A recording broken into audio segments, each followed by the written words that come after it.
Masih ingat nggak kalian? Beberapa hari yang lalu, Bapak Prabowo mengatakan, jangan pernah coba-coba memisahkan saya dengan Jokowi. Makin anget lah PDIP. Jadi udah terbukti yang ku bilang itu kan, bahwasanya itu bukan nggak bisa ketemu sama Megawati, tapi memang nggak mau. Apapun alasannya. Walaupun sudah dijanjikan masak nasi goreng, terakhir dikasih minyak gosok.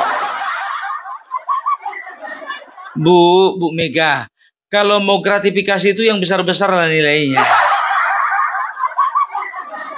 Masa nasi goreng sama minyak urut mau dijadikan barang gratifikasi? Enak aja, sedangkan zaman dulu kalau raja misalnya mau ketemu dengan raja yang lainnya harus bikin upeti. Itu sama-sama raja itu loh. Ini enggak, satu raja, yang satu bukan, yang satu cuman gubernur. Itu pun bukan gubernur. Masa upetinya nasi goreng sama minyak gosok? Tapi bukan itu intinya. Intinya, ya Bapak Prabowo tidak ingin ada yang merusak hubungannya dengan Bapak Jokowi. Minum susu dulu, Bung Doli. Biar tambah sehat. Aku takut kalau misalnya kurus. Nanti dibilang orang lah sama istriku, yang nggak pandainya ke rupa yang ngatur ngurus suamimu. Katanya kan, kasihan istriku, jadi ku sengaja diriku untuk kugemukkan.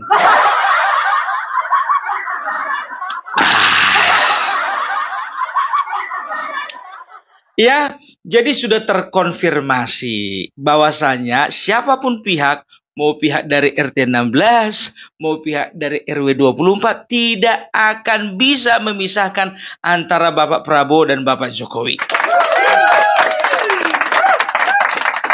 Terlebih-lebih lagi kemarin, siapa namanya itu, Bapak Prabowo menyinggung-nyinggung masalah baji ...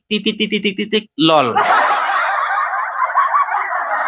Satu-satunya orang yang mengatakan itu adalah Rocky Gerung. Dan Rocky Gerung dalam beberapa hari melakukan klarifikasi.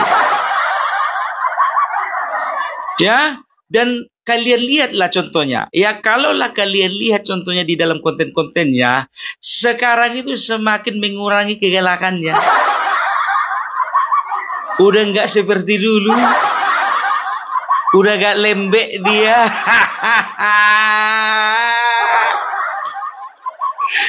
Ku tengoklah kan, penasaran, karena memang aku sengaja subscribe dia karena pengen lihat apa-apa aja yang diucap ke dia. Rupanya makin lama, makin kesini makin melempem. Oh, melempem ya. Sorry lah ya kalau ku bilang melempem. Udah nggak segalak lagi kayak kemarin, biar tuh lihat. Sadar dia rupanya yang dihadapinya sekarang itu Presiden Jenderal Bintang 4.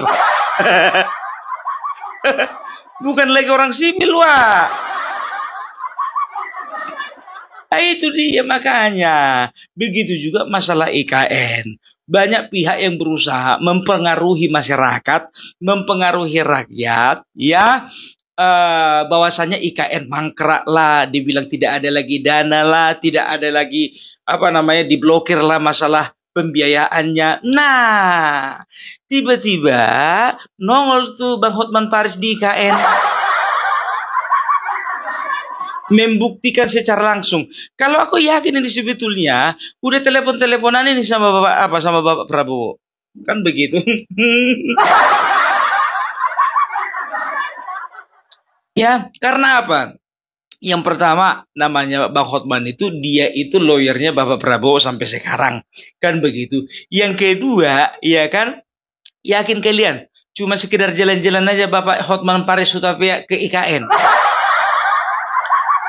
Enggak, iya kan? Hotman Paris itu bisa dikatakan followernya banyak. Dan dia itu sekarang menjadi pusat perhatian. Menjadi pengacara yang paling terpandang di media sosial.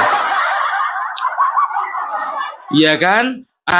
Jadi oleh karena itu, ya, oleh dari apa namanya, dari pendukung-pendukungnya Hotman, fansnya Hotman, ya follower-followernya Hotman bisa melihat, dan itu juga kita akan menyaksikan dari semua platform bahwasanya betul IKN itu sebentar lagi akan rampung. Tidak seperti yang dikatakan si Faisal Assegaf, Rocky Gerung, tambah lagi Amin Rais. Aku paling palaknya ini melihat si Amin Rais karena apa? Nggak pernah ada kreativitasnya. Ya udah diterangkan pun contohnya di televisi dan juga di media masalah IKN. Dia bikin lagi konten mengenai mangkraknya IKN. Makanya nggak ada kreativitas. Apa yang bisa diharapkan dari bapak-bapak tua model kayak gini kan? Kalau udah tua itu pahala lah diperbanyak, jangan dosa. Ya iyalah, menjelek-jelekkan pemerintah itu apa rupanya pahalanya? Kan begitu. Faisal Assegaf lagi paling kasihan. Selalu kena di berbagai macam talk show. Karena apa? Dia selalu menyajikan data tentang IKN yang tidak valid. Bukan data resmi yang dipakainya, tapi datanya pribadi. Aduh, datanglah si Rocky Gerungnya dengan ilmu memutarbalikkan fakta bersilat lidah. Iya kan? Dia katakanlah dia sampaikanlah kata-kata yang nggak pernah dipengerti oleh masyarakat umum. Mengeluarkan kata-kata indah, sulit, rumit, dan complicated. Ya, disebarkanlah lewat media, di talk show, ya kan? Tapi nggak tahu entah kenapa banyak juga yang percaya. Aduh, itulah dia ya. Jadi kalau untuk PDIP, minta maaf lah dulu ya. Kurasa 5 tahun ini nggak bisa terjawab lagi pertanyaan kalian. Apakah bisa Bapak Prabowo berjumpa dengan Megawati? Kalian tengok dulu ilmu Bapak Prabowo dalam menghindari semuanya itu. menghindar. Padahal katanya enak kali nasi gorengnya. Aku kalau udah diundang contohnya di telepon ya kan, Opung Parpel datang dulu ke sini mau makan nasi goreng gitu. Oh, langsung cepat aja. Apalagi dibilang katanya nasi gorengnya spesial, telurnya 2. Sosisnya 1 di tengah-tengah. Udah paling sempurna itu nasi goreng. Iya kan? Nah, dari RW 24 begitu juga, iya kan? Kepengen mereka itu ada di lingkarannya Bapak Prabowo, ya? Nah, kan kelihatan dari kemarin-kemarin. Abraham Samad, Refli Harun, Said Dudin Samsudin, ya setelah itu Faisal Basri, dan lain sebagainya. Ya, mereka itu membuat forum. Bayangkan kalian berapa kali bikin forum, berapa kali dibubarkan. Itu artinya apa? Ya, berarti mereka orangnya ngototan, kan begitu, ya. Mereka berusaha juga, ya. Mereka ingin gini loh. Mereka ingin menerima Bapak Prabowo, tapi di waktu yang bersamaan mereka ingin juga menumbangkan Bapak Jokowi gitu. Bapak Jokowi kan begitu, ya. Mana bisa kayak gitu. Yang namanya suami istri, kalau kita suka dengan satu keluarga, kalau misalnya kita simpati dengan suaminya, simpati juga dong dengan istrinya. Kalau misalnya ada 2 perusahaan konsorsium contohnya, ya, memberikan keuntungan kepada perusahaan kita, masa mau kita suka perusahaan yang satu tapi kita benci perusahaan konsorsium yang lainnya? Mana bisa, harus jalan dong, ya kan? Itu dia. Nah, mungkin karena kebutuhan mereka dan ambisi mereka tidak terjawab, ya, dibikinlah gerakan vandalisme. Modalnya cuma piloks.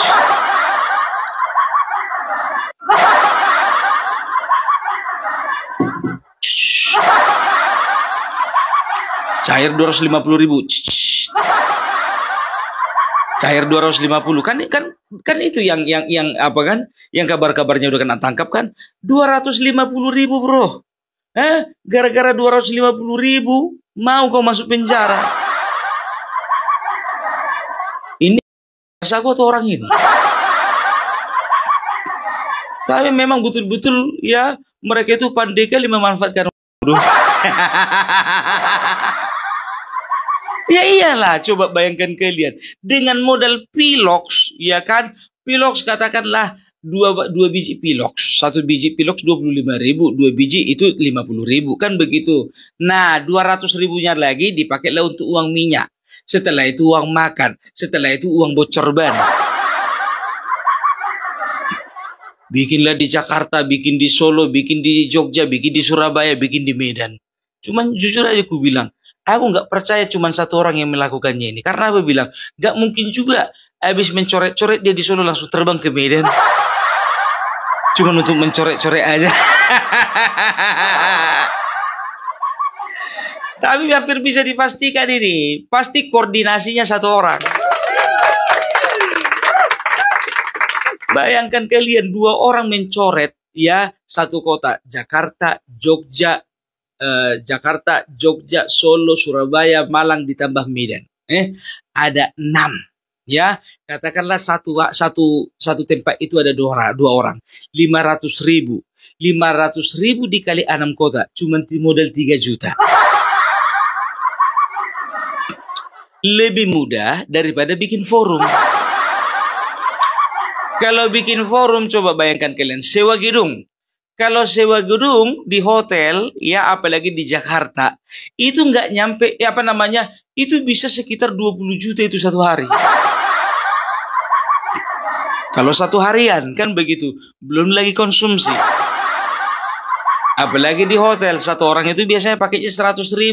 Yang datang katakanlah misalnya sekencang-kencangnya 200 orang. Ya, 5 orang pemikir, yang 195 ikut-ikutan. Biangnya 5 orang, yang lain ikut-ikutan, kan begitu, ya kan? 200.000 kali 100.000, 20 juta. 40 juta. Belum lagi kalau anggota forum yang ikut-ikutan tadi dikasih transport. Iya kan? Katakanlah semuanya itu ratalah 200.000. Dikali 100.000 lagi, 2 juta, 20 juta lagi. Berarti semuanya dapat 60 juta. Yang di sini 60 juta, yang di sini modal 30 juta. Lebih heboh yang 30 juta. 3 juta. Yang coret-coret itu cuma 3 juta. Ya itu udah dipikirkan orang itu ya.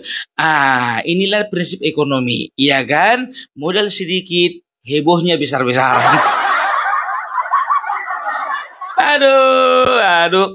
Ya sedangkan orang sekelas Adi Prayitno, ya kemarin itu gue bilang sama kalian ya, aku duluan dia mengeluarkan statement bahwasanya ini biangnya ini adalah dari kalangan RW 24.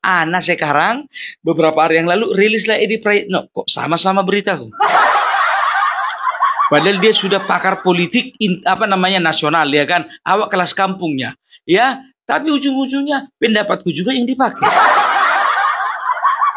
Itu artinya apa? Artinya tidak perlu politisi atau pengamat politik kelas nasional menganalisa permasalahan ini. Cukup orang-orang kampung seperti Opung Parbelak gampang untuk menganalisanya. Biangnya siapa? Ya udah dari situnya itu. Karena aku tahu RT 16 permainannya nggak seperti ini. Kuperhatikan RT 16 mainnya selalu di atas, RW 24 mainnya di bawah. Jadi kalau RT 16 itu yang digunakan itu ketua RT, wakil ketua RT, sekretaris RT, setelah itu pengurus DPP RT. Ya, mainnya di atas terus itu. Ya kan, permainan kata-kata, permainan opini, permainan narasi di atas. Tapi kalau RW 24 yang dimainkan yang di bawah. Kan begitu. Jadi udah tergambar lah semuanya itu. Nah, kemarin juga ada salah satu warga RW 24 datang ke rumah Bapak Jokowi langsung. Nekat dia. Mbak Najwa datang dia tiba-tiba, aku pun juga mikir dia, kawan ini berani kali, nekat kali, apanya nih, jago juga mental kawan ini, pikirku begitu kan. Weh, rupanya ya kan masuk dia yang ditanya soal IKN. Setelah itu soal apa? Soal kepergian Bapak Jokowi ke luar negeri. Setelah itu apa? Setelah itu masalah Bapak Gibran. Urusanmu apa? Kok jadi repot kali ngejar berita sampai segitunya sih? Tapi seperti yang ku bilang kemarin, ya kan, udah nggak ada berita, soalnya udah nggak ada lagi berita-berita hangat yang ada di apa namanya areanya Anies Baswedan, udah nggak ada. Yang hangat tunggulah nanti Formula E dan juga kasus EKTP. Jadi sekarang ini jujur aja aku bilang, seperti PDIP, sekarang ini kesal mereka itu udah tingkat dewa. Karena apa? Karena mereka tidak pernah berhasil mau jumpa dengan Bapak Prabowo. Lagian mereka pengen jumpa Bapak Prabowo, tapi seolah-olah gini, seolah-olah mereka itu apa namanya? Sok jual mahal gitu loh, ya. Nggak pernah mereka itu memang betul-betul mengusahakan atau memang betul-betul ada upaya yang keras, upaya yang besar untuk mereka itu jumpa dengan Bapak Prabowo. Enggak, ini cuma kode-kode lewat media sosial. Mereka peralatlah nasi goreng. Prabowo itu adik saya. Makanya kalau misalnya dia datang ke tempat saya selalu suguhi nasi goreng. Karena kata dia nasi goreng saya enak. Begini loh kalau bicara tentang nasi goreng. Nggak usah pun nasi goreng yang disediakan tuan rumah. Mau kita bilang pun contohnya nasi putih, kita bilang enak itu. Namanya juga bertamu, ya kan? Ya, itu dia. Nah, sekarang sudah terkonfirmasi dan terklarifikasi bahwasanya nggak sembarangan ya Bapak Prabowo menjumpai orang sekarang. Dia tidak ingin menjatuhkan reputasinya di mata masyarakat.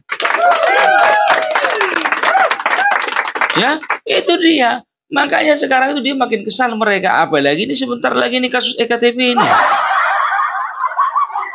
Bapak Prabowo katakan kan, uang negara.